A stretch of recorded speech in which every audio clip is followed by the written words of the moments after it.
Hier ist die neue Folge der Ökonomie-Videos. Welcome to The Explainer.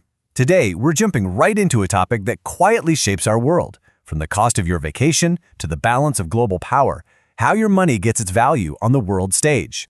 Right. Have you ever been on a trip and thought, wow, my money goes way further here? Well, it all boils down to this thing called the exchange rate. But believe me, the story behind that number is so much more than just math. It's a gripping story about history, economics, and, maybe most of all, power. Let's dig in. Okay, first things first. Let's get the absolute basics down. How does money even work when it has to cross a border? So let's say a German car maker sells a car to someone in America.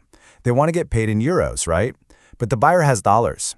Somewhere those dollars have to be swapped for euros, and the rate at which they're swapped, that is the exchange rate.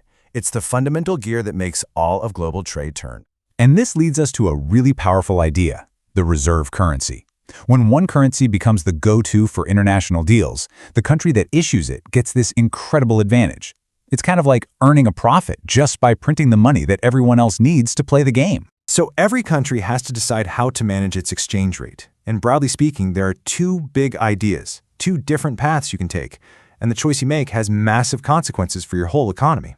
On one side, you have flexible or floating rates. This is where the market decides. Supply and demand, just let the value float wherever it wants. On the other side, you have fixed rates. This is where a government steps in and says, nope, our currency is officially pegged to, say, the US dollar, and that's that. And this is where you can really see the theoretical beauty of a flexible system. Imagine a country is buying more than it's selling, a trade deficit. To pay for all those imports, it has to sell a ton of its own currency. Well, basic supply and demand, right? That flood of currency makes it cheaper. And what happens when your money is cheaper? Your exports suddenly look like a bargain to other countries, and that demand helps fix the imbalance. It's like a built-in, self-correcting machine. At least that's the theory. But trying to fix your rate, that's a whole different ballgame. If the market thinks your currency is worth less and starts selling it off, your central bank has to fight back. It has to go into the market and buy up its own currency using its stash of foreign money, its reserves. But here's the kicker. That stash isn't a bottomless pit. If the pressure keeps up, those reserves can and do run out. So this tension, this push and pull between fixed and flexible, it all builds up to this massive, fundamental dilemma that literally every country in the world has to grapple with.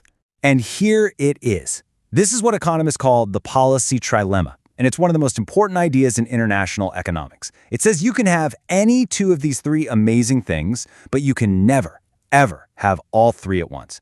A stable, fixed exchange rate, capital or money flowing freely across your borders, and the ability to control your own economy. You have to pick two. Something's got to give. The only question is, what are you willing to sacrifice? So that's the textbook version. But in the real world, who actually gets to make that choice? And are some countries' choices, well, a little more important than others? To get at that, we have to rewind the clock, because the rules of this global game have always been written by the most powerful players on the field. This timeline basically maps out the whole story. You can see these huge shifts, an era built around the British pound, its collapse with World War I, then the creation of a totally new American-led system, and then its dramatic collapse, which threw us into the modern era. Each phase was a reflection of who held the power. Let's start with that first era, the classical gold standard. I mean, this was Britain's world, and everyone else was pretty much just living in it. The British pound was king. So in terms of our trilemma, what did they choose? They chose fixed exchange rates and the free movement of money. The thing they gave up was an independent monetary policy. And while this brought stability, it also meant that a decision made in London could cause chaos for a small country halfway across the globe. Okay, fast forward through 2 world wars and the Great Depression. The old system is just in ruins. So, in 1944, leaders from 44 countries gathered in a resort in Bretton Woods, New Hampshire, to build a new one from scratch. They wanted trade, but they also wanted countries to be able to protect their own citizens from unemployment. So, they looked at that trilemma and made a completely different choice. They picked fixed rates and control over their own economies. The thing they had to sacrifice? The free flow of money. But behind the scenes, there was this epic battle of ideas between two men. On one side, you had Britain's superstar economist, John Maynard Keynes. He wanted a totally new, neutral world currency, the Bancor. And critically, his plan forced both the indebted countries and the countries with surpluses to fix the problem.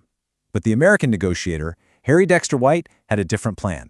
make the US dollar the center of the universe, and put all the pressure to fix things squarely on the shoulders of the debtor nations. So who won? Well, in a move that probably surprises no one, the American plan won, hands down.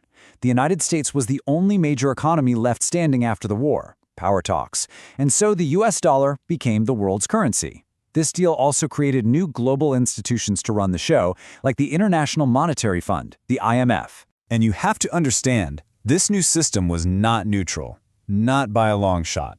It was designed with American power baked right in from day one. Power in the IMF was tied to how much money you put in. And it just so happened that the US was the only country with a big enough share, over 15%, to give it a veto over any big decision. A power it still holds to this day. But if history teaches us one thing, it's that no system lasts forever. The Bretton Woods era was about to come to a screeching halt, and that brings us to the messy, complicated, and fascinating world we live in right now. By the early 1970s, America had a problem. It had been printing a lot of dollars, way more than it had gold in its vaults to back them up.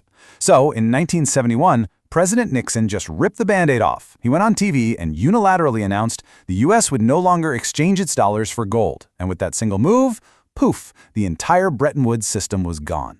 That brings us to today, and what many people call a non-system. The world's big currencies float against each other. And yet, the U.S. dollar is still king.